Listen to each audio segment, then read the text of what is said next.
আসসালামু আলাইকুম, সবাই কেমন আছেন? আশা করি সবাই ভালো আছেন। আমি মামুন সরকার, হ্যালো প্রবাসী বাংলাদেশ ইউটিউব চ্যানেলের পক্ষ থেকে আপনাদেরকে স্বাগতম। বাংলাদেশে জাতীয় পরিচয়পত্র বা এনআইডি সংশোধন নিয়ে বিভ্রান্তি চলছে। অনেকেই ভাবছেন এনআইডি সংশোধন বন্ধ হয়ে গেছে। আজকের ভিডিওতে আমি আপনাদের জন্য পুরো সত্য তথ্যটি খুব সহজভাবে বুঝিয়ে বলার চেষ্টা করব। প্রথমেই আমরা কিছু গুরুত্বপূর্ণ তথ্য আপনাদের সঙ্গে শেয়ার করছি। সরকারের কিছু প্রয়োজনীয় ক্ষেত্রে বিবেচনায় রেখে সীমিত আকারে এনআইডি সংশোধন চালুর কার্যক্রম রেখেছেন। মানে পুরো এনআইডি কার্ডের যে তথ্য আপনার দেওয়া আছে, আপনি পুরো এনআইডি কার্ডের তথ্য আপনি পরিবর্তন করতে পারবেন না। তবে কিছু সীমিত আকারে আপনি পরিবর্তন করতে পারবেন। যেমন যারা জরুরি চিকিৎসা, বিদেশে পড়াশোনা বা অ্যাসাইলাম বলেন, আপনি যেটাই বলেন, বা পাসপোর্ট ও ভিসা, চাকরি সংক্রান্ত প্রয়োজনীয়, আপনাদের থেকে অনেক সময় আপনার সার্টিফিকেটের সাথে আপনার এনআইডির মিল থাকে না, যার কারণে কিন্তু এই সমস্যাগুলো, বা পাসপোর্টের সাথে এনআইডির কার্ডের মিল থাকে না, এই জন্য কিন্তু আমরা অনেকেই সমস্যায় পড়ি। বিশেষ ক্ষেত্রে এনআইডি সংশোধন করা যাবে শুধুমাত্র আপনি যে সংশোধন করতে পারবেন, শুধুমাত্র বানান সংশোধন করা যাবে, নাম পরিবর্তন নয়। ধরুন আমার নাম মামুন মিয়া, ঠিক আছে, বা মামুন সরকার, ঠিক আছে। তা এখন আমার সরকার বানানে ধরেন একটা ভুল আছে, অথবা মামুন বানানে একটি ভুল আছে। তো এখন এই ভুলগুলো, মানে একটি অক্ষর বা দুইটি অক্ষর বানানটা ঠিক করার জন্য আপনি সংশোধন করার আবেদন করতে পারবেন, কিন্তু আপনার পুরা নাম পরিবর্তন করতে পারবেন না।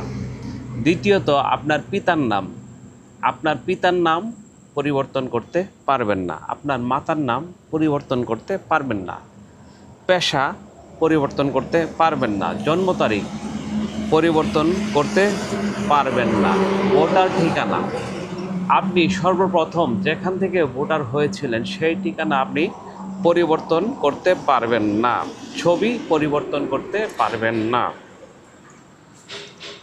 তবে অন্যান্য যেসব তথ্য আছে সেগুলো আপনি পরিবর্তন করতে পারবেন। যেমন স্ত্রী অথবা স্বামীর নাম, ধরুন আপনি বিবাহিত, এখন আপনার স্ত্রীর সাথে হয়তো আপনার ডিভোর্স হয়ে গেছে, বা আপনার স্ত্রী আপনাকে ছেড়ে চলে গেছেন, বা আপনি ছেড়ে দিয়েছেন, তখন তো আপনার নামটা আপনি পরিবর্তন করতে পারবেন। বৈবাহিক অবস্থান, আপনি এখন কি বিবাহিত আছেন না বিবাহিত না। ধরেন আমার বউ চলে গেলে তো আমি আবার অবিবাহিতর তালিকায় চলে যাব, সেটাই স্বাভাবিক। শিক্ষাগত যোগ্যতা আপনি পরিবর্তন করতে পারবেন। ধর্ম পরিবর্তন করতে পারবেন। লিঙ্গ, আপনি ছেলে না মেয়ে না থার্ড জেন্ডার, মানে সেগুলো আপনি পরিবর্তন করতে পারবেন।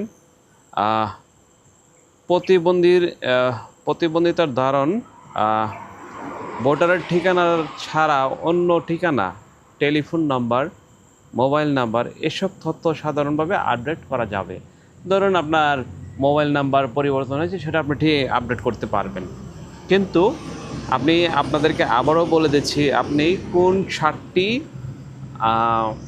জিনিস পরিবর্তন করতে পারবেন না। যেমন আপনার নাম, যেমন আপনার পিতার নাম, যেমন আপনার মাতার নাম, পেশা, জন্ম তারিখ, ভোটারের ঠিকানা, ছবি, এই 7টি জিনিস কিন্তু আপনারা কখনোই পরিবর্তন করতে পারবেন না। কারণ বর্তমানে দেশ জুড়ে ভোটার তালিকায় হালনাগাদ কাজ চলছে, তাই পুরোপুরি এনআইডি সংশোধন নয়, শুধুমাত্র গুরুত্বপূর্ণ ক্ষেত্রগুলোতেও অনুমতি দেওয়া হয়েছে। কারণ আমরা চাইলেই এখন আর এনআইডি তথ্য পরিবর্তন করা সম্ভব হচ্ছে না, শুধু বানান সংক্রান্ত, মানে এই ধরনের ক্ষেত্রে আমরা আপডেট করতে পারবো। আর বাকি যেগুলো আছে, যেগুলোতে ধরেন আমার বাবার দিয়ে আমি পরিচয়, আমার বাবা কি, আমার বাবার একটা পরিচয় আছে না, আমি কিন্তু সেই পরিচয়টা বহন করি, আমার মার একটা পরিচয় আমি বহন করি, স্বাভাবিক বিষয়। যারা বিদেশে বা জরুরি অবস্থায় আছেন, আপনাদের দুশ্চিন্তা করবেন না। সেক্ষেত্রে অনুমোদিত সেগুলো খুব সহজে এনআইডি অনলাইন পোর্টাল, উপজেলা ইলেকশন অফিসে গিয়ে আপডেট করতে পারবেন। আপনি অনলাইনে অথবা উপজেলা অফিসে গিয়ে আপডেট করতে পারবেন। তবে এই বিষয়গুলো আপনারা অবশ্যই মাথায় রাখবেন, কারণ একটা দেশের ন্যাশনাল আইডি কার্ড, যেটা আপনার ব্যক্তিগত তথ্য, সেই তথ্য আপনি কখনোই পুরোপুরি পরিবর্তন করতে পারবেন না। এটা হচ্ছে বাস্তবতা। তো আপনার নাম যদি ভুল থাকে সেটা সংশোধন করতে পারেন, কারণ আর আমার পক্ষ থেকে আপনাদের জন্য কিছু পরামর্শ থাকবে। আপনারা যারা নতুন ভোটার হবেন তাদের জন্য এই তথ্যটি আমি দিচ্ছি। আপনার স্কুল সার্টিফিকেট যদি থাকে সেটা নিয়ে যাবেন, অথবা আপনার জন্ম নিবন্ধন যদি থাকে আপনি সেটা নিয়ে যাবেন। নিয়ে তারপর আপনি যে নতুন ভোটার হচ্ছেন সেই তথ্য মোতাবেক আপনি আপনার ভোটার তালিকায় এই ডিটেলগুলো আপডেট করবেন। আপনার বাবার নাম, আপনার মার নাম এবং আপনার নিজের নাম এবং আপনার ঠিকানা, ছবি, যা কিছু আছে সমস্ত কিছু আপনি যারা ভোটার নিবন্ধন করবে তাদের আপডেট দেওয়ার আগে আপনি বলবেন আমি আমার তথ্যগুলো দেখতে চাই, অথবা আপনাকে যে রিসিপ্টটা দেওয়া হবে সেই রিসিপ্টে হয়তো তারা বলতেও পারে আপনাকে যে আপনি আপনার তথ্যগুলো ভালো করে দেখে নেন। তো অবশ্যই আপনারা কিন্তু এই জিনিসগুলো ভালো করে দেখে চেক করে নেবেন, এবং যেন যখন আপনি এনআইডি কার্ডটা হাতে পাবেন তখন কিন্তু যেন আপনার আইডি কার্ডটা সঠিকভাবে, সঠিক বানান, সঠিক জন্ম তারিখ, সঠিক ঠিকানা, সঠিক বাবা মার নাম, কোনো অক্ষরে যেন ভুল না থাকে। এই জিনিসটা খুবই গুরুত্ব দিয়ে দেখবেন, কারণ আমাদের বাংলাদেশের মানুষ এখনও অনেক অসচেতন হওয়ার কারণে এই সমস্যাগুলো বেশি হচ্ছে। আপনি যখন নিবন্ধন করাচ্ছেন তখন আপনি ভালো করে চেক করছেন না, না করার কারণে আপনি চলে যাচ্ছেন। পরবর্তীতে দেখা যাচ্ছে কি আপনার সন্তান স্কুলে পড়াশোনা করে, অথবা আপনার সন্তান ইউনিভার্সিটিতে আছে, তখন যখন একটা সার্টিফিকেট পাই তখন কিন্তু আপনি এই সমস্যাটা ফেস করবেন। কারণ আপনার সন্তান, আপনার নাম এবং সন্তানের নাম বা ঠিকানা বা কোনো একটি ওয়ার্ডে যখন ভুল হবে, মানে অক্ষরে যখন ভুল হবে, তখন কিন্তু এই সমস্যাগুলো মানে বিশাল আকারে দেখা দেয়।